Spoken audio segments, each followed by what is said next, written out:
Hello guys, good afternoon everyone. This is Shifa ma'am, your English educator on Guidely. So guys, today in this video we'll discuss about how you are going to tackle error spotting questions, right? And what should be the exact concept which you should apply in error spotting questions, right? तो अब error spotting का की अगर हम बात करें guys तो parts of speech के साथ साथ बहुत सारी चीज़ें, बहुत लेंदी हमारा सिलेबस है. अगर हम बिल्कुल बेसिक से स्क्रैच से स्टार्ट करेंगे तो बहुत टाइम टेकिंग होगा, राइट? तो इसकी वजह से गाइस मैंने ये आप लोगों के लिए बिल्कुल एक कंपाइल्ड फॉर्म में एक प्रिसाइज मैं ये वीडियो लेकर आई हूँ, जिसके लिए आप लोग इस पे इन चीज़ों पे फोकस करोगे तो बहुत अच्छे से आप एक्यूरेसी के साथ एरर स्पॉटिंग के कॉन्सेप्ट्स को बूस्ट कर पाओगे. ठीक है, upcoming and approaching exams be it, चाहे वो आपके SBI IBPS clerk 2025 prelims exam हो, be it your IBPS SBI PO mains के एग्जाम हो, एरर स्पॉटिंग पार्ट हमारा 4 to 5 क्वेश्चंस 4 to 5 मार्क्स में वेटेज होता है, बी इट प्रीलिम्स और be it mains exam, right? तो अब यहाँ पे गाइस इसी के लिए ये मैं वीडियो आप लोगों के लिए लेकर आई हूँ. ठीक है, तो चलिए स्टार्ट करते हैं. यहाँ पे देखो, यहाँ पे सबसे पहली बात तो अगर हम बात करें एरर स्पॉटिंग की, तो बैंक एग्जाम के लिए आपको फोकस करना है ग्रामेटिकल रूल्स पे. अब ग्रामेटिकल रूल्स अगर हम बात करें तो आप बोलोगे बहुत सारे रूल्स हैं मैम, कहाँ से स्टार्ट करें, किन चीज़ों पे फोकस करें? तो देखो, कुछ ऐसे स्पेसिफिक कॉन्सेप्ट्स हैं जिन पे बेस्ड आपके एग्जाम्स में एरर स्पॉटिंग के जो ट्रेंड्स हैं वो फॉलो करता है, वो पैटर्न फॉलो करता है. तो उन पैटर्न को ही हमें क्या करना है, सीखना है, हमें उन पैटर्न को ही आगे प्रोसीड करना है, लेकर चलना है. ठीक है, तो कौन कौन से स्पेसिफिक चीजें हैं, जैसे कि सब्जेक्ट वर्ब एग्रीमेंट है, करेक्शन टेंस यूजेज हो गया आपका, टेंस का प्रॉपर यूजेज कहाँ पे कैसे आप यूज करते हो. प्रेजेंट टेंस है तो वहाँ पास्ट टेंस यूज होगा या फ्यूचर टेंस यूज होगा, आपको ये पता होना चाहिए. Proper use of article A and the कहाँ यूज होता है, कहाँ पे हम आर्टिकल को यूज नहीं करते हैं, जीरो आर्टिकल्स की कंडीशन. प्रोनाउन की एक्यूरेसी आपको पता होनी चाहिए. प्रेपोजिशन के choices, where we use preposition of place, preposition of time, manner, कहाँ पे हम किस तरह से यूज करते हैं. और दूसरे जो हमारे जो इंपॉर्टेंट एरियाज हैं जिनमें कि एडजेक्टिव है, एडवर्ब का यूजेज है, ये बहुत पूछा जाता है एग्जाम में. पैरेलल स्ट्रक्चर, तो गाइज ये आपकी आजकल आपने देखा होगा बहुत सारी एरर्स आपके एग्जाम में पैरेलल बेस्ड स्ट्रक्चर पे आती है. पैरेललिज्म पे बेस्ड एरर बहुत पूछी जाती है. जैसे कि फॉर एग्जांपल अगर हमने एंड का यूज किया तो एंड के पहले अगर कोई वर्ड है वो अगर कोई नाउन फॉर्म है तो इसका मतलब एंड के आगे अगर कोई वर्ब दिया हुआ है तो वो ग्रामेटिकली इनकरेक्ट होगा, वहां पे भी हमें नाउन का यूज करना चाहिए. ठीक है, तो ये हमें पैरेलल स्ट्रक्चर चेक करना होता है. ईदर और, नीदर, नॉर, कंजंक्शन, जो कोरिलेटिव कंजंक्शंस होते हैं उनके साथ स्ट्रक्चर पैरेलल है या नहीं है. वर्ब के साथ अगर वर्ब है तो वर्ब सिंगुलर है, सब्जेक्ट प्लूरल है तो ये इनकरेक्ट है. तो ये सारी चीजें हमें पैरेलल स्ट्रक्चर में चेक करनी होती है. एंड रिडंडेंसी को अवॉइड करना होता है. बहुत सारे आपके रिडंडेंसी बेस्ड एरर्स भी आती हैं एग्जाम में, जैसे कि हम बोलते हैं फॉर एग्जांपल डबल कॉम्पैरेटिव या डबल सुपरलेटिव अगर लगता है तो आपको पता है कि डबल कॉम्पैरेटिव या डबल सुपरलेटिव नहीं लगाते हैं. क्लियर? इसी तरह से अगर हम लिखते हैं रिटर्न बैक, तो रिटर्न बैक भी आपको पता है गाइस कि रिटर्न के साथ बैक नहीं लगाते, बैक इज रिडंडेंट, क्योंकि रिटर्न का मतलब ही होता है लौटना. तो रिटर्न वर्ड के साथ बैक कभी भी नहीं लगाते हैं. ठीक है, तो back is an redundant word. तो इस तरह की कुछ रिडंडेंट आपकी एरर्स भी बहुत आजकल एग्जाम्स में पूछी जाती है. तो इन टॉपिक्स पे आपको बहुत फोकस करना है अच्छे से और कंसंट्रेट करके क्वेश्चंस को प्रैक्टिस करना है. Understanding parts of speech and practising regularly mock test के साथ, ये बहुत जरूरी है आपके एग्जाम में सक्सीड करने के लिए इंग्लिश सेक्शन में. अब यहाँ पे हम कुछ स्पेसिफिक रूल्स की बात करेंगे एरर स्पॉटिंग में, जो कि बैंक एग्जाम्स के लिए बहुत इंपॉर्टेंट है, राइट? तो चलिए आ जाते हैं. सबसे पहला पॉइंट यहाँ पे है subject verb agreement. And the rule is, यहाँ पे कह रहा है वर्ब कोई भी सेंटेंस में वो एग्री करना चाहिए अपने सब्जेक्ट के नंबर के साथ. फॉर एग्जाम्पल अगर सब्जेक्ट सिंगुलर है तो सिंगुलर वर्ब आएगा. If the subject is plural then we should use a plural verb, right? So ये स्ट्रक्चर हमें देखना है. और बहुत बार ऐसा होता है कि जब हमारा सब्जेक्ट जो है वो कलेक्टिव नाउन है, अगर यूनिटी को रिफर कर रहा है तो सिंगुलर सब्जेक्ट है तो उसके साथ हम सिंगुलर वर्ब लगाएंगे. और अगर वो कलेक्टिव नाउन डिवीजन या सेपरेशन की बात कर रहा है तब वो आपका सब्जेक्ट जो है वो प्लूरल होगा और फिर उसके साथ आप वर्ब भी प्लूरल लगाओगे, राइट? जैसे कि कह रहे हैं द स्पीड ऑफ रिफॉर्म्स. अब यहाँ पे आप देख रहे हो सिंगुलर सब्जेक्ट की बात कर रहा है, रिफॉर्म्स, स्पीड की जो रिफॉर्म है हैज, तो इसीलिए यहाँ पे we have used has verb, singular verb is used over here, has gone down. तो जो स्पीड है, तो speed is a singular subject, right? तो स्पीड है रिफॉर्म्स की, वो डाउन हो गई है, तो हैज किस लिए लगा है, स्पीड के लिए लगा है singular verb, not have gone down, ना कि हम यहाँ पे हैव गॉन डाउन लगाएंगे। क्लियर। तो इन कॉन्सेप्ट्स पे ये हम शॉर्ट में आपको बता रहे हैं गाइस कि इन पॉइंट्स पे आपको बहुत ध्यान देना है। करेक्ट टेंस का यूजेज आपको देखना है, जैसे कि यहाँ पे कह रहा है maintain consistency in the tense of verb throughout the sentence. ठीक है, तो ये इस पे गाइस मैंने ऑलरेडी आप लोग को बहुत सारे क्वेश्चंस करा रखे हैं, बहुत इंपॉर्टेंट है। कहीं ना कहीं हम आपको जो 30 क्वेश्चन का सेट करा रहे हैं, जो भी हम डेली क्लासेस आपकी करा रहे हैं, कहीं ना कहीं कुछ ना कुछ एक आध एरर स्पॉटिंग के क्वेश्चन इस पे बेस जरूर आपको मिल जाते हैं, जहां पे सेंटेंस में थ्रू आउट द सेंटेंस अगर हम प्रेजेंट टेंस की बात कर रहे हैं तो थ्रू आउट द सेंटेंस हम प्रेजेंट टेंस की ही बात करेंगे। ऐसा नहीं है कि आधी बात प्रेजेंट में आधी बात फ्यूचर में। क्लियर। तो थ्रू आउट द सेंटेंस हमें कंसिस्टेंसी को क्या करना होता है, टेंस का जो फ्लो होता है वो हमें मेंटेन करना होता है। जैसे कि एग्जाम्पल कह रहा है he walks to school and eats lunch, correct, ना कि हम कहेंगे एट लंच। वॉक्स देखो क्या है, वर्ब का फर्स्ट फॉर्म, इसका मतलब यहाँ पे हम प्रेजेंट टाइम की बात करें कि वो स्कूल जाता है और लंच खाता है स्कूल जाकर, तो ईट्स भी क्या है, वर्ब का प्रेजेंट फॉर्म है। तो वॉक्स एंड ईट्स ये दोनों आपके देखो कंसिस्टेंसी मेंटेन कर रहे हैं यहाँ पे पूरे स्टेटमेंट में throughout the sentence. Here we are talking in present tense, ना कि हम यहाँ पे एट लिखेंगे ईट की जगह पे। क्लियर है, तो इस बात का भी बहुत ध्यान देना होता है। नेक्स्ट पॉइंट आपका आर्टिकल्स के कुछ ऐसे यूजेस हैं जिन पे आपको बहुत ध्यान देना होता है। कह रहा है use A for singular countable nouns starting with a consonant sound and for those starting with a vowel sound and the for specific or already mentioned nouns। ठीक है, तो ए का यूज करते हैं सिंगुलर काउंटेबल नाउन्स के लिए जो कि कॉन्सोनेंट से स्टार्ट हो रहे होते हैं। कॉन्सोनेंट का मतलब other than a e i o u, और एन का यूज उनके साथ करते हैं जहां पे वॉवल साउंड आता है, like the words starting with the sound of a e i o you.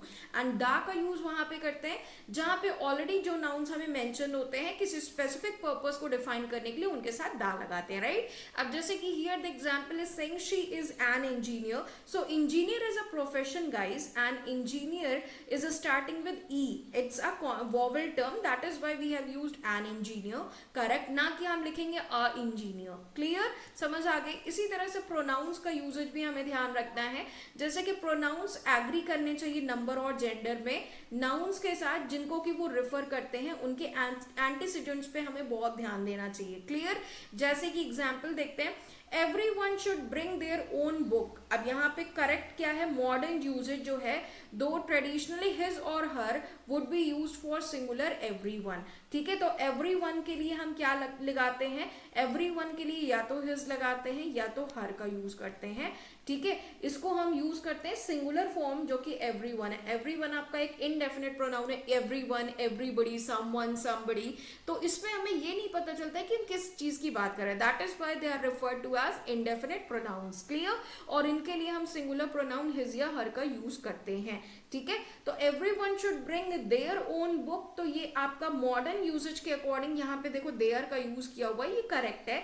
ठीक है, लेकिन ट्रेडिशनली यहाँ पे हम देयर की जगह पे ट्रेडिशनली हम हिज या फिर हर का यूज करते हैं। तो everyone should bring his book या everyone should bring their own book, ऐसा हर ओन बुक, ऐसा हम ट्रेडिशनली लिखते हैं। But in modern English it is referred to as correct कि एवरीवन के साथ हम देयर लगा सकते हैं। क्लियर, बात समझ में आई, कोई दिक्कत कोई परेशानी। नेक्स्ट पॉइंट आपको यहाँ पे कह रहा है प्रेपोजिशन की एक्यूरेसी पे ध्यान देना है। Use the correct preposition to show relationships between two words. ठीक है, तो दो वर्ड्स के बीच में करेक्ट प्रेपोजिशन की रिलेशनशिप आपको पता होनी चाहिए। अब जैसे कि अगर हम दो पर्सन्स की बात करते हैं तो हम लोग बिटवीन का यूज करते हैं। मोर देन टू, तो मोर देन टू की बात करते हैं तो उसके लिए अमंग का यूज करते हैं। क्लियर, अब यहाँ पे कह रहा है example interested in, correct, not interested on. तो यहाँ पे इंटरेस्टेड के साथ इन लगाते हैं, हम इंटरेस्टेड के साथ ऑन नहीं लगाते। ठीक है, I am interested in reading book, I am not interested on reading book. Clear, तो इंटरेस्टेड ऑन रीडिंग बुक नहीं, इंटरेस्टेड इन रीडिंग बुक। तो किसी चीज में इंटरेस्टेड होते हैं और मे के सेंस में हमेशा इन लगता है। क्लियर, बात समझ में आई। इसी तरह से अकॉर्डिंग के साथ टू लगता है, इन अकॉर्डेंस के साथ विद लगता है। समझ में आ रही है। तो ये कुछ ऐसे फिक्स प्रपोजिशंस है जिनके साथ वही टर्म यूज होता है, अदर देन दैट आप कुछ यूज करोगे तो वो गलत होता है। तो प्रेपोजिशन की एक्यूरेसी पे बहुत ध्यान देना होता है, एरर्स बहुत सारी आती है। इसके बाद एडजेक्टिव्स और एडवर्ब के यूजेज पे एरर्स आती हैं। जैसे कि कह रहा है एडजेक्टिव जो है वो नाउन को डिस्क्राइब करता है, जबकि एडवर्ब्स जो होते हैं वो किसी वर्ब को डिस्क्राइब करते हैं, या फिर किसी एडजेक्टिव या फिर दूसरे किसी एडवर्ब को डिस्क्राइब कर रहे होते हैं, एडवर्ब, राइट। एग्जाम्पल कह रहा है a buyer was lost as she was asked to pay a considerably higher interest rate. अब यहाँ पे देखो आपका जो एडवर्ब है वो एक एडजेक्टिव को मॉडिफाई कर रहा है, क्या है, higher. Higher is what, a comparative degree adjective, और ये कंपैरेटिव डिग्री एडजेक्टिव हायर को कंसिडरेबली जो है ये एक एडवर्ब है जो कि क्या कर रहा है, क्वालिफाई कर रहा है, क्लियर। तो एक एडजेक्टिव को क्या कर रहा है, क्वालिफाई कर रहा है, डिस्क्राइब कर रहा है वर्ड कंसिडरेबली जो कि एडवर्ब है, क्लियर। और interest rate is a noun form, और कैसा इंटरेस्ट रेट है, हायर है, तो higher is an adjective, comparative degree adjective, और कितना हायर है, काफी ज्यादा, तो इट इज कंसिडरेबली जो कि एडवर्ब है, जो कि इस कंपैरेटिव डिग्री एडजेक्टिव हायर को क्या कर रहा है, डिस्क्राइब कर रहा है, क्लियर। बात समझ में आ गई। तो ये चीज आपको ध्यान रखना होता है, इस पे बेस्ड भी बहुत सारे एग्जाम में क्वेश्चंस आते हैं, it's again a very important aspect, right. अगला है नेक्स्ट इज पैरेलल स्ट्रक्चर। तो पैरेलल स्ट्रक्चर में से क्या क्या चीजें पूछी जाती हैं, यहाँ पे कह रहा है व्हेन अ लिस्ट और series of actions is given, जब आपको कई सारे एक्शन सेंटेंस में दिए होते हैं, या फिर सारे आइटम्स को हम सेम ग्रामेटिकल फॉर्म में हम मेंशन करते हैं। और गाइस देखो पैरेलल स्ट्रक्चर में किन किन पैटर्न्स पे एरर बनती है, जैसे कि आपसे कोरिलेटिव कंजंक्शन में पैरेलल स्ट्रक्चर पे बेस्ड एरर बहुत आती है, जैसे कि ईदर के साथ और यूज करते हैं, नीदर के साथ नॉर लगाते हैं, नॉट ओनली के साथ बट ऑल्सो लगाते हैं, ठीक है, ऑल्दो के साथ येट लगाते हैं, नो सूनर के साथ दैन लगाते हैं, लेस्ट के साथ शुड लगाते हैं। तो ये जो हमारे पेयर वाले कंजंक्शंस होते हैं, आपको पूरा इंटायर सेंटेंस पे ये कंजंक्शन यूज करके और फिर आपको बोलते हैं कि स्ट्रक्चर चेक करो पैरेलल है या नहीं है। तो इन जब भी आपके कोऑर्डिनेटिंग कंजंक्शंस आए तो भाई उसमें आप लोग ये बात बहुत ध्यान रखिएगा कि पैरेलल स्ट्रक्चर पे बेस्ड एरर अक्सर वैसे क्वेश्चंस में होती है, और इसलिए बहुत कंसंट्रेशन के साथ वो क्वेश्चंस को पढ़ा करिए, राइट। ये एरर्स बहुत सारी पैरेलल स्ट्रक्चर पे बेस्ड एक दो क्वेश्चंस एग्जाम में आते हैं, तो 5 मार्क्स का ये वेटेज होता है एरर स्पॉटिंग का। तो जो हम वही चीजें आपको बता रहे हैं यहाँ पे, वही पॉइंट्स बिल्कुल प्रिसाइज वे में बता रहे हैं जहां जहां से आपके एग्जाम में आजकल एरर्स पूछी जाती हैं, क्लियर। अब जैसे कि एग्जाम्पल दिया हुआ I like swimming biking and running, तो यहाँ पे ये करेक्ट पैरेलल स्ट्रक्चर है। अब देखो यहाँ पे स्विमिंग में भी आईएनजी है, बाइकिंग और रनिंग, तो the entire structure is in parallel tone, ठीक है।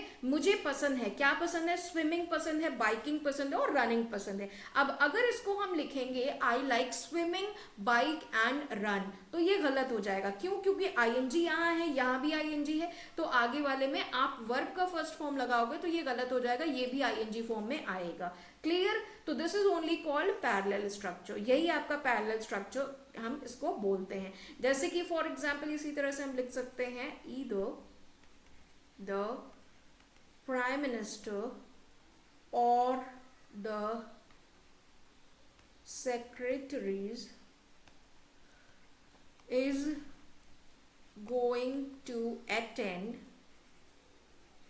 the function, right। तो गाइज अब यहाँ पे अगर हमने ये सेंटेंस लिख दिया, इस सेंटेंस में आप देखो ईदर के साथ और का यूज किया हुआ है, राइट। अब यहाँ पे एक चीज अगर आप ध्यान दीजिए, ईदर और के साथ हमने दो सब्जेक्ट्स की बात की हुई है, we have here talked about 2 subjects, first is the prime minister, second is secretaries.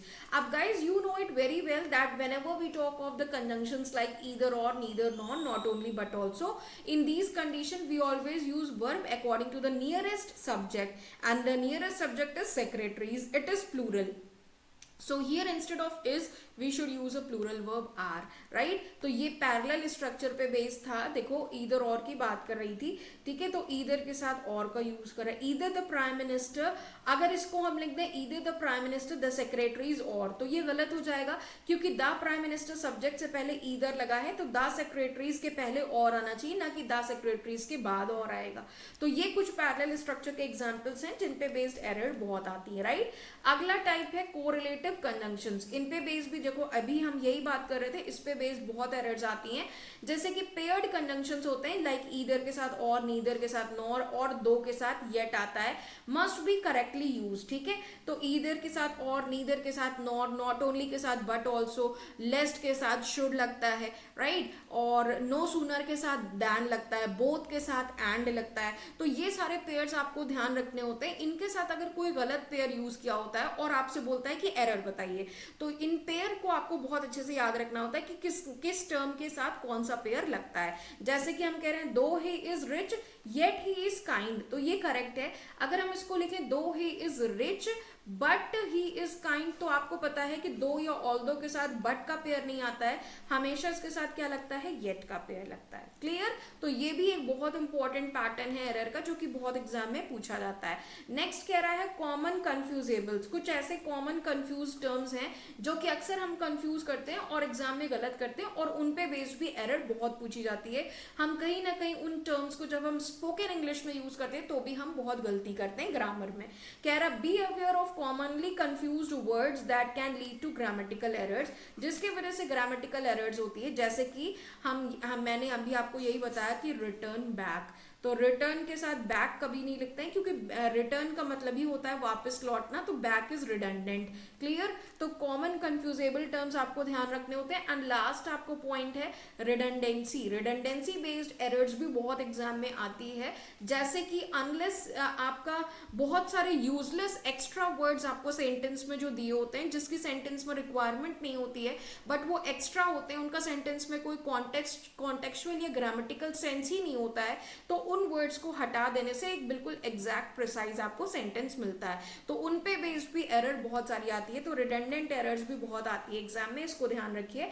Unnecessary, avoid unnecessary repetition of words और phrases that do not add meaning, right. तो अननेसेसरी रिपीटिशन ऑफ वर्ड्स को avoid करते हैं। जैसे कि अभी मैंने बताया रिटर्न बैक, तो रिटर्न बैक में रिटर्न का मतलब भी लौटना है, बैक का मतलब भी वापस आना, तो अननेसेसरी ये दो वर्ड्स आपने ऐसे लिख दिए जो दोनों वर्ड्स का मीनिंग सेम है, तो भाई एक ही वर्ड लिखो ना, तो रिटर्न लिखोगे ना कि बैक लिखोगे, बैक हटा दो तो बैक इज रिडंडेंट। जैसे कि यहाँ पे कह रहा है free gift is redundant, gift is sufficient. Clear? Gift का मतलब ही होता है, गिफ्ट का मतलब ही होता है आपको कोई तोहफा दिया गया, उसके लिए आपको पैसे नहीं देने हैं, आपको ये बताने की जरूरत नहीं है कि फ्री गिफ्ट दिया है। गिफ्ट का मतलब ही है भाई कि गिफ्ट आपको फ्री ऑफ कॉस्ट दिया गया, राइट, आपको उसके लिए पैसे पे नहीं करने पड़े। क्लियर? बात समझ में आई? तो फ्री गिफ्ट हम कभी भी नहीं लिखते हैं, हम सिर्फ गिफ्ट लिखते हैं। क्लियर? बात समझ में आई? कोई दिक्कत, कोई परेशानी किसी को? चलो, तो ये था गाइज कुछ आपके एरर्स पे बेस्ड कॉन्सेप्ट जो कि बहुत आते हैं एग्जाम में।